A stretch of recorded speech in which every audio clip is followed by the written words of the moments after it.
I had been looking forward to our wedding anniversary for months. It was our 5-year mark, a time I thought we would celebrate our love and the life we had built together. I planned a beautiful evening at an upscale venue, a private dinner meant just for me and my wife, Sophia. I put a lot of thought into every detail because I believed our anniversary should be special, a reminder of all we had shared. However, the day took a sudden, unexpected turn when my brother, Eric, announced that he was hosting a barbecue party on the very same day. At first, I thought it was just a careless mistake, a mix-up that could be easily resolved. I even tried to laugh it off, hoping that everything would be fine. But then Sophia made her choice without any further discussion. With a dismissive tone, she told me that she was going to Eric's barbecue instead of coming to our anniversary dinner. I was stunned. When I confronted her, she scoffed and said, "Come on, Adam. It's just a party. We can celebrate our anniversary anytime." Her words hurt more than I expected because deep down I knew it wasn't just about a party. It was a statement. In that moment, I understood exactly where I stood in our marriage, and I felt a deep disappointment that left no room for compromise. I made a clear decision then and there. I decided that no one, not even my wife, would be allowed to show up late or break the plan for our special night. I would not allow anyone to disrupt what I had planned for myself on our anniversary. That night, as the evening began to unfold, I made sure every detail was exactly as I wanted it. The venue was elegant and calm, and I had an exclusive guest list that included true friends and family who valued my marriage.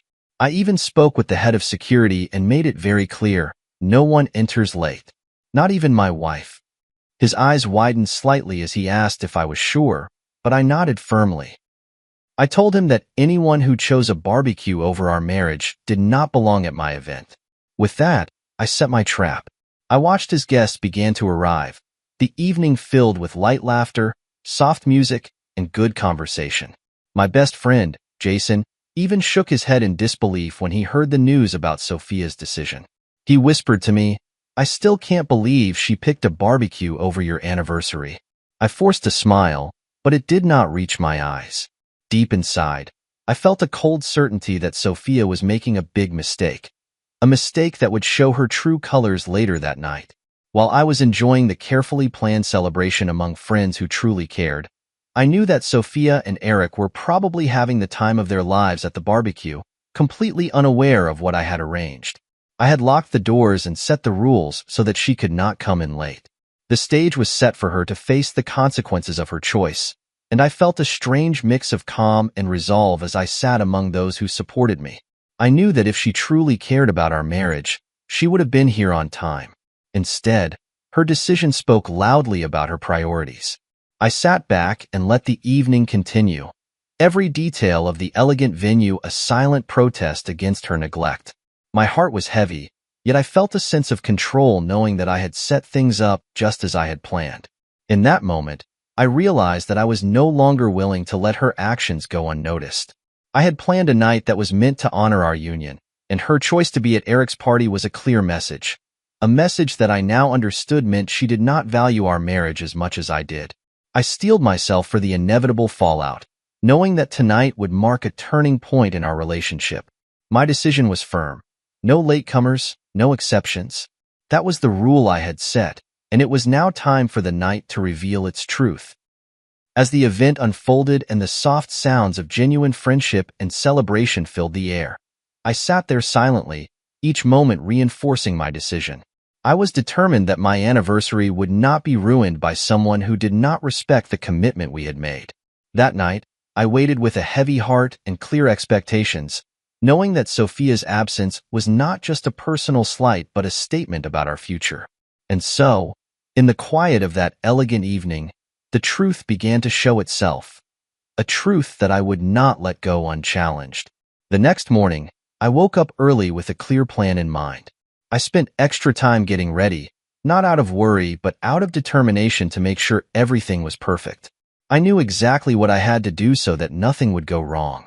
I had chosen a beautiful, elegant venue that would speak for itself, a place where every detail was arranged just right.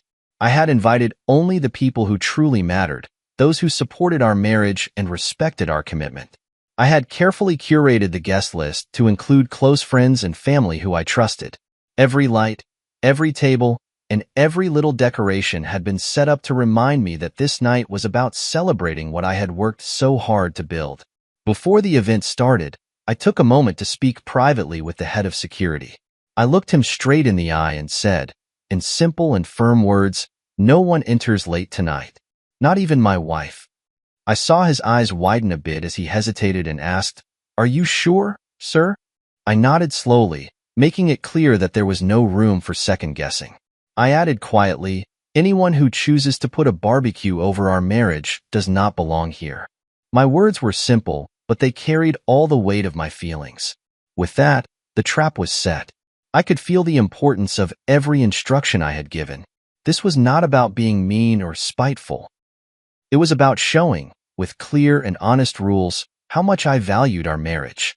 I wanted everyone to know that tonight was meant to honor our union, and that disrespecting that was not acceptable. I took a deep breath and let the reality of the plan sink in. I imagined the night unfolding exactly as I had arranged, with every detail in place. I pictured the elegant venue, the carefully arranged tables, and the guests who would be sharing in this celebration. It was a moment of control and clarity for me. As the day went on, I checked every detail myself.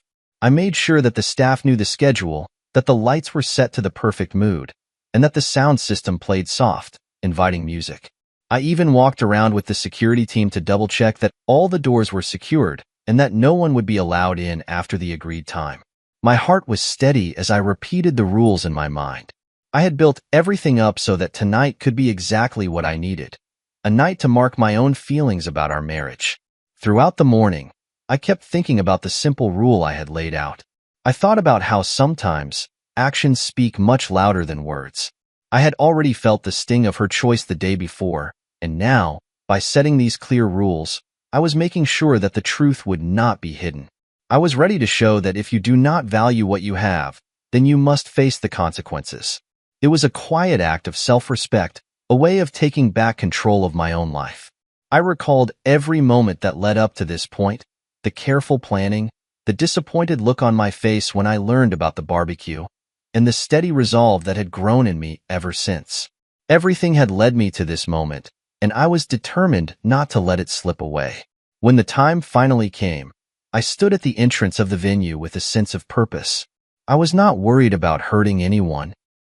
I was more focused on showing that my marriage, my commitment, was something that deserved respect. As each guest arrived, I could see that the rules I had set made it clear that this was a night for those who truly cared. I had made sure that everything was in place. I had spoken the truth in simple words, and now I was ready to let the night take its course. With every detail checked off and every rule firmly in place, I felt a calm satisfaction. Tonight was going to be a turning point, a statement about what mattered in our lives.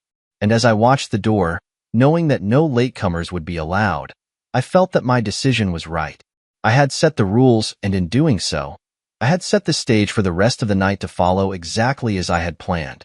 The guests began to arrive at the venue one by one, and I watched as they entered with warm smiles and friendly greetings. The room was softly lit and decorated with simple yet elegant details. A few candles here, some fresh flowers there. Everything arranged to create a calm and welcoming atmosphere. I felt a mix of emotions as I looked around. On one side, there were familiar faces of close friends and family who had come to support me, and on the other side, I knew deep inside that something important was missing. That something was Sophia. I had set everything up carefully, and tonight was meant to be a celebration of our 5-year marriage.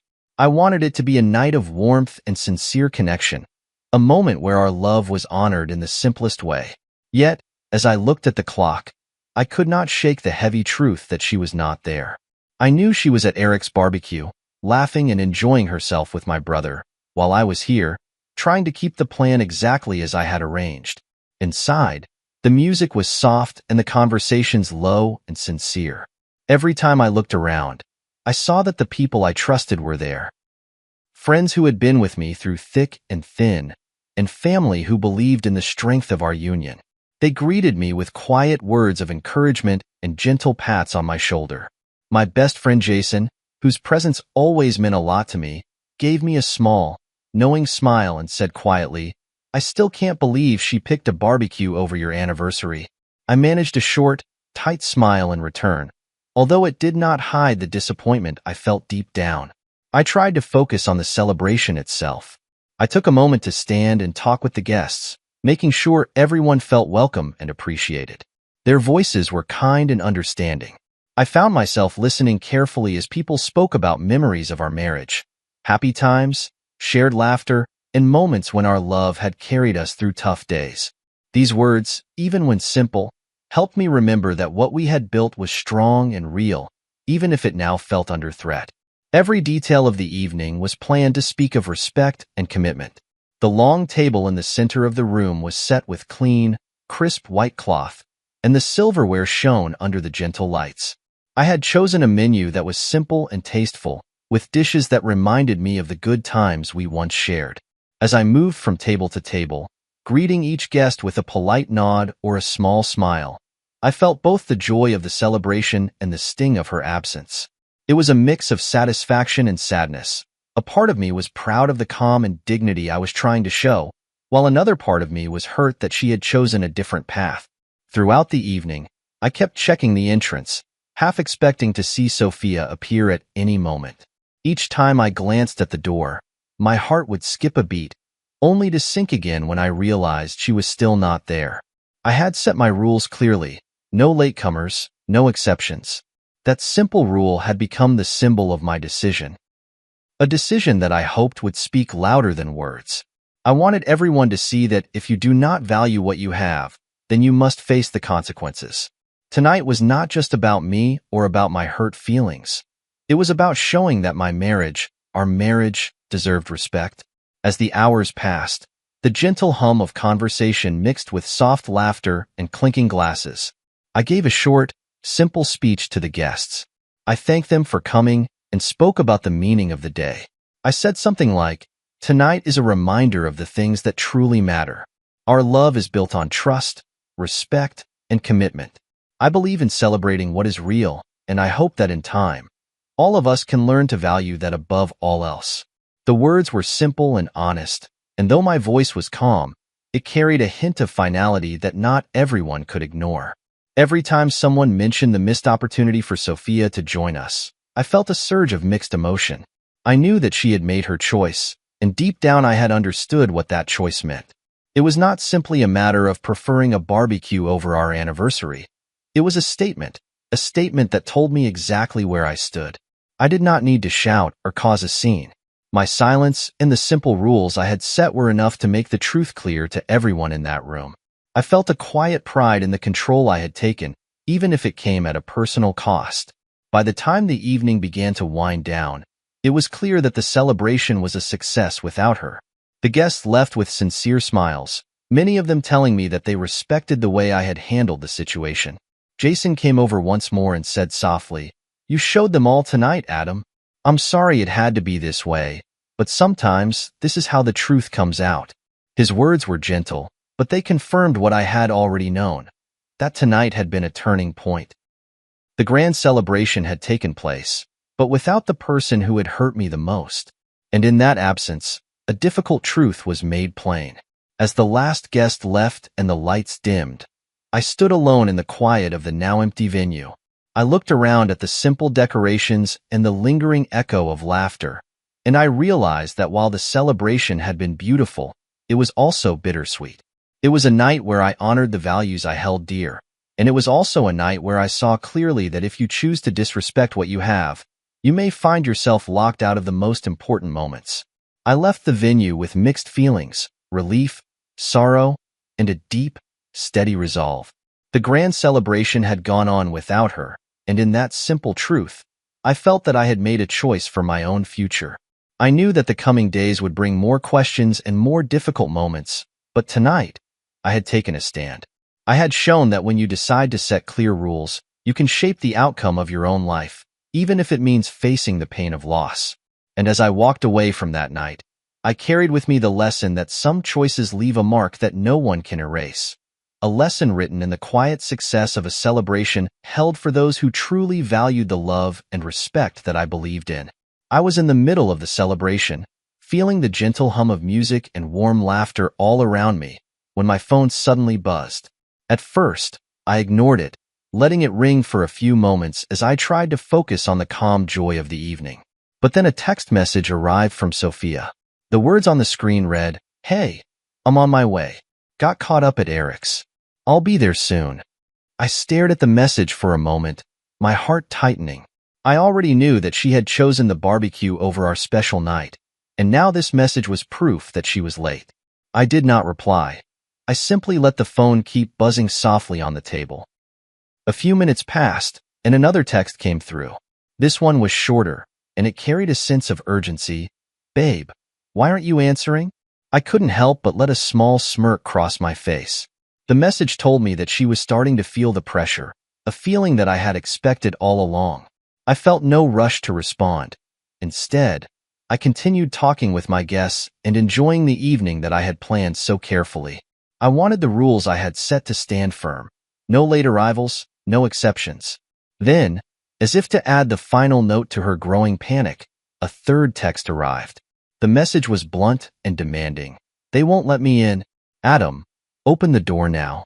I paused and looked at my phone, my eyes briefly scanning the words. It was clear that by this time, she had hit the wall. The security at the venue was not letting her in because I had made my intentions clear. I felt a mix of satisfaction and sadness as I read it. I knew that her message was a desperate cry, a moment when her choice had finally caught up with her. I raised my glass slowly, my hand steady as I glanced around the room. I saw the familiar faces of friends and family who were quietly observing the unfolding events. They knew what had been planned and understood the weight of the decision that had been made. I did not feel a need to shout or make a scene. I simply let the situation speak for itself. Instead of answering or rushing to the door, I let the message remain unanswered on my phone. I continued to enjoy my night, each sip of my drink a silent reminder that I had set clear rules long ago. Outside, I imagined the scene. Sophia standing at the door, arguing with the security guards, her voice rising in panic and frustration. I could almost see her eyes wide with disbelief as she tried to explain herself, only to be met with the firm, unyielding words of the guards. I felt a cold, steady certainty that this was exactly what I had expected. By choosing to ignore my invitation to join the celebration, she had accepted the consequences. Every text she sent, every plea to be let in, only confirmed the distance that had grown between us on this important day.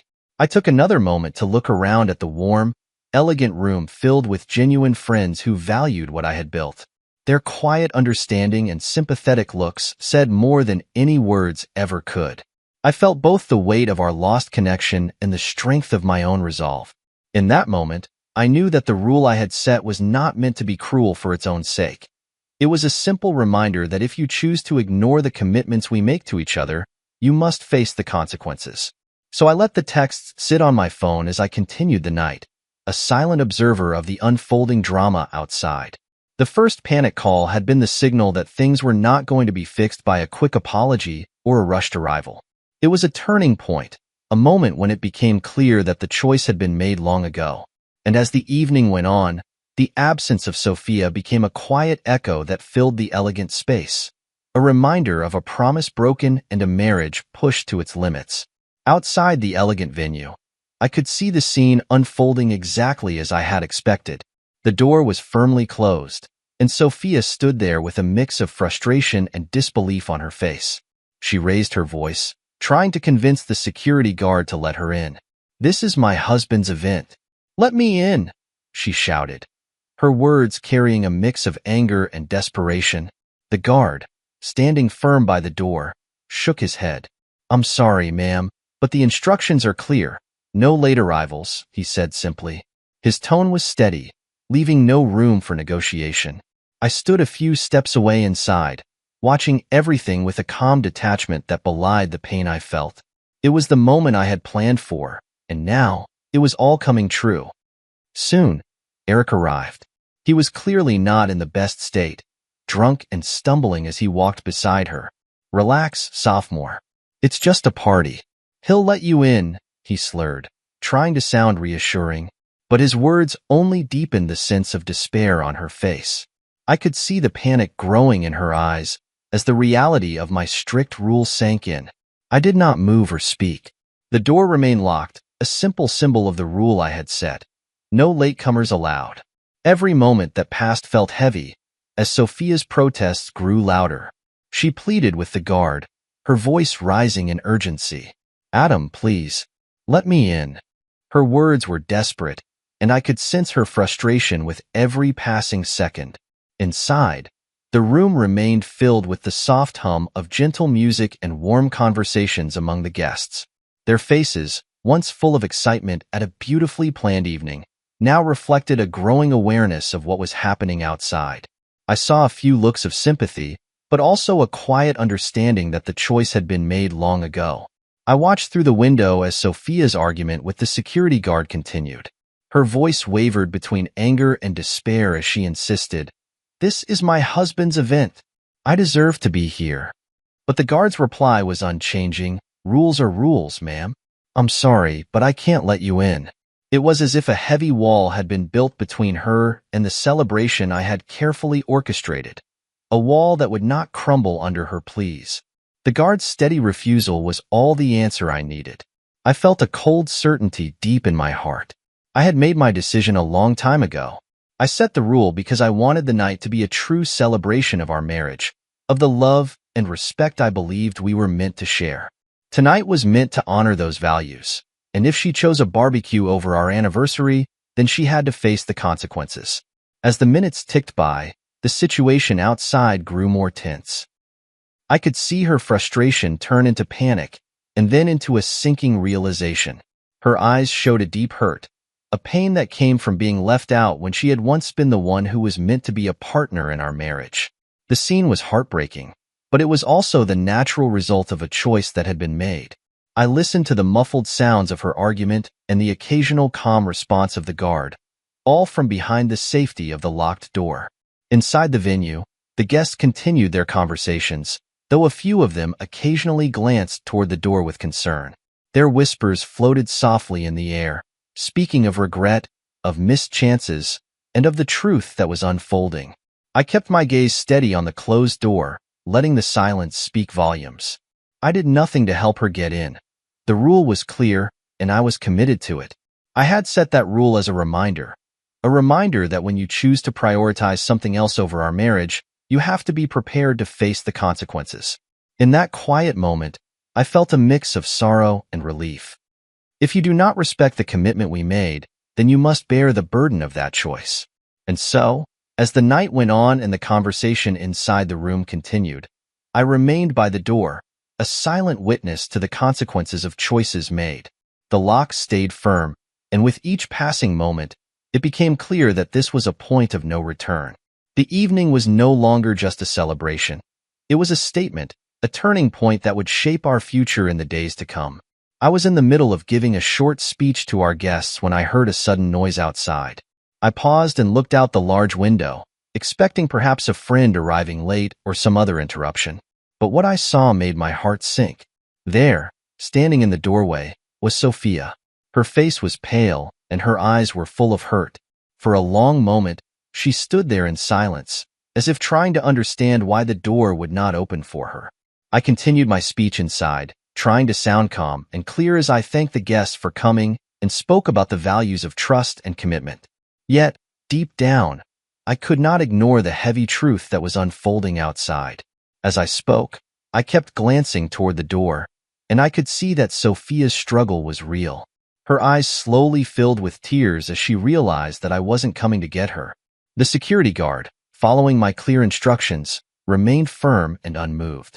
Outside, the noise of the soft music and chatter from the venue was now mixed with the sound of her frustrated pleas. I heard her voice, shaky and desperate, repeating, "Adam, please, let me in." But the door stayed locked, and the guard simply repeated, "No late arrivals," in a tone that left no room for discussion. At that moment, my brother Eric, already at the barbecue and noticeably unsteady from drinking, came over to her. With a laugh that was more dismissive than caring, he said, "Come on, sis-in-law, it's just one night. We can party somewhere else." His tone made it seem like this was not a big deal, as if a missed anniversary celebration could be brushed off easily. But I knew this was not just about one night. This was a turning point, a moment that showed how our lives had changed forever. Inside, as I continued my speech, I felt a deep, steady weight in my chest. Every word I spoke was laced with both sorrow and a strange sense of resolve. I talked about the importance of keeping promises and staying true to what really matters in a marriage. I spoke slowly, deliberately, making sure each guest understood that this night was meant to celebrate real commitment. But as I spoke, I could feel my heart hardening a little more with each moment that passed and with each call that came in from her phone. I noticed that after her first call outside, she tried again and again to reach me. Her messages came in quickly, one text after another asking, "Adam, why aren't you answering?" And then a desperate plea, "They won't let me in. Adam, open the door now." But I kept my phone silent. I did not answer. I let those messages hang there, unanswered, as a quiet declaration that the rules I set were final. Every minute that ticked by made the truth sink in for her. For the first time in our 5 years of marriage, she was left out in the cold, truly left out. I saw her lower her head as if in defeat, and the bright hope that might have once been in her eyes was gone. It was clear to everyone watching that she felt the full weight of being abandoned by someone she had once trusted. The sound of her repeated calls and the soft sobs in the background told a story that no words could. There was no comforting her that night. There was only the harsh truth that her choices had brought her to this very moment. I finished my speech with a calm but steady tone, saying, "Tonight, we honor the values that matter most: trust, respect, and commitment." I hoped that those words would reach every heart in the room, reminding them that this was not a night for careless celebration but for honest reflection. The room fell quiet after I finished speaking, the only sound coming from the soft music and the quiet murmurs of our guests. In that silence, I felt a deep and sorrowful clarity. I had made my choice long ago, and now it was clear that Sophia's decision had real consequences. When the final text came in, I simply left it unanswered. I blocked any further calls or messages, not out of anger, but because I had already made up my mind. The locked door outside became a powerful symbol of the turning point in our marriage, a symbol that showed, in the simplest terms, what happens when one chooses a path away from true commitment.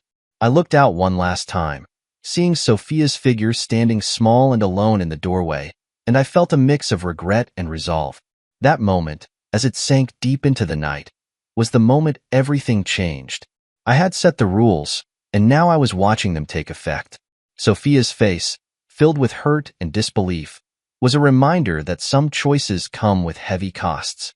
And as I stood there, speaking softly into the microphone and letting my words echo in the elegant venue, I knew that nothing would ever be the same again. This was not just one missed anniversary.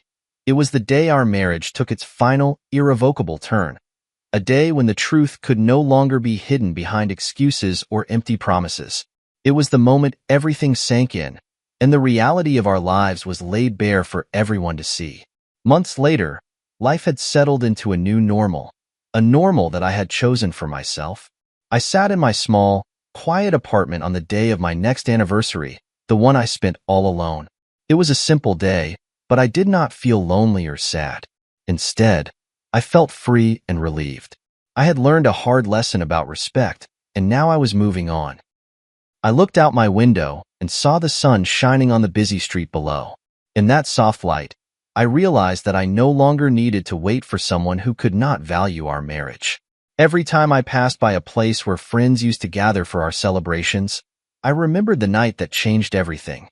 I recalled how I had set the rules and how I had let Sophia face the consequences of her own choice.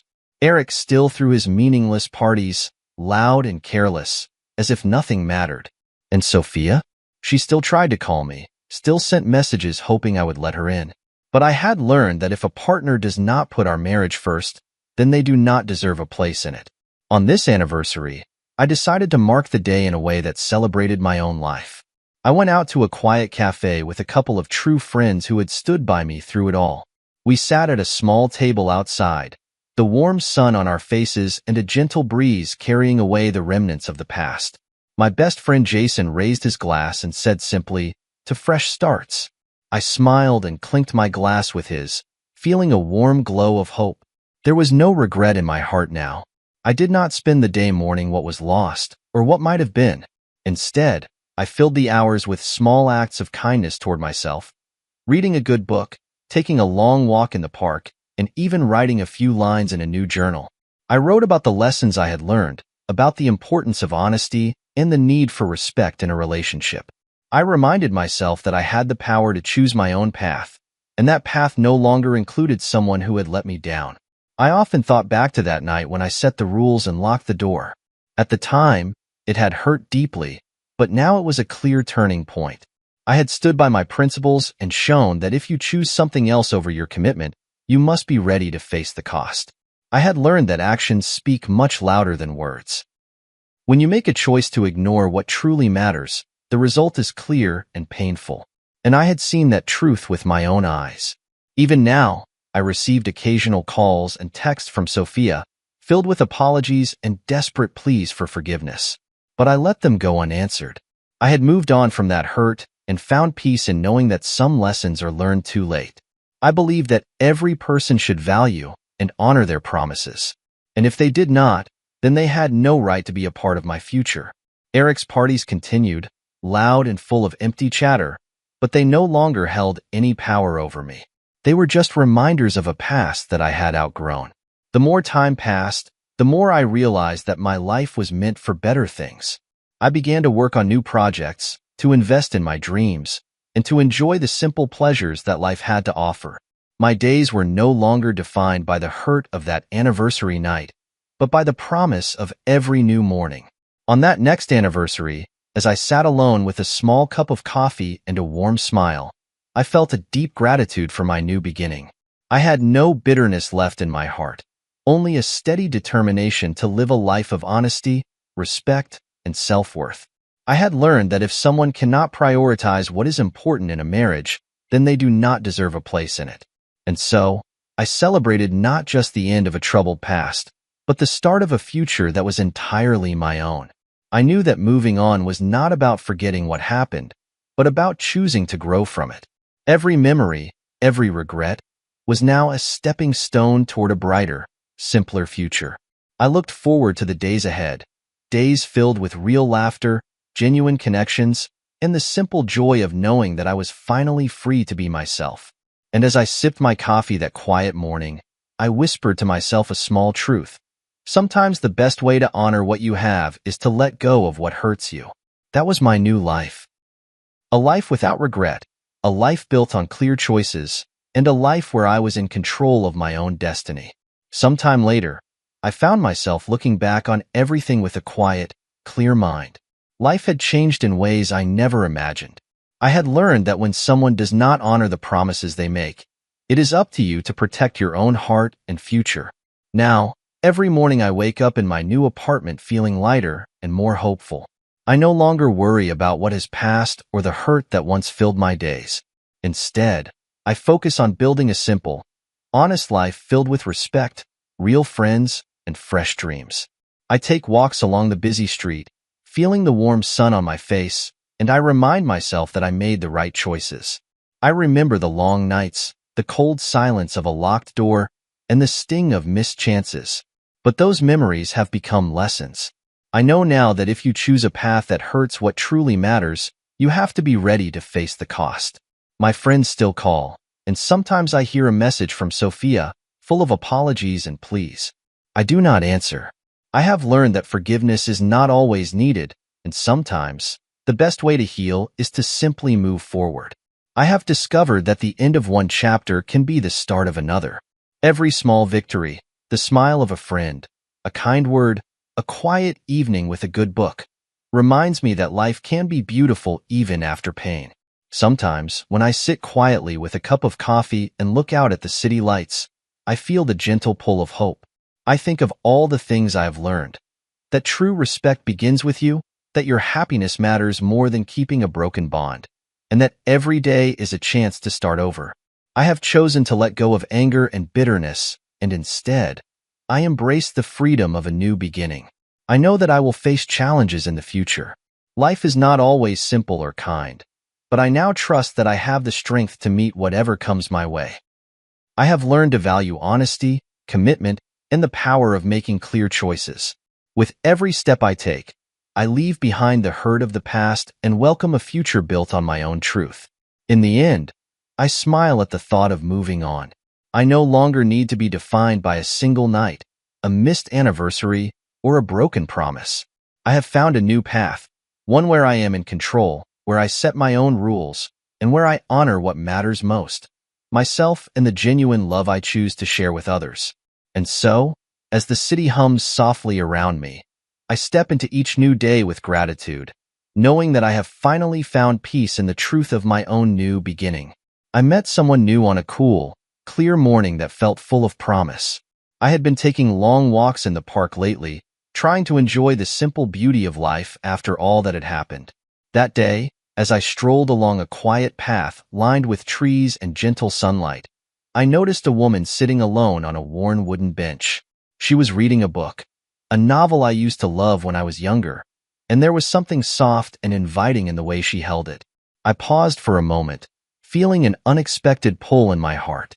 I wasn't sure if it was curiosity or the need for change, but I decided to walk over and say hello.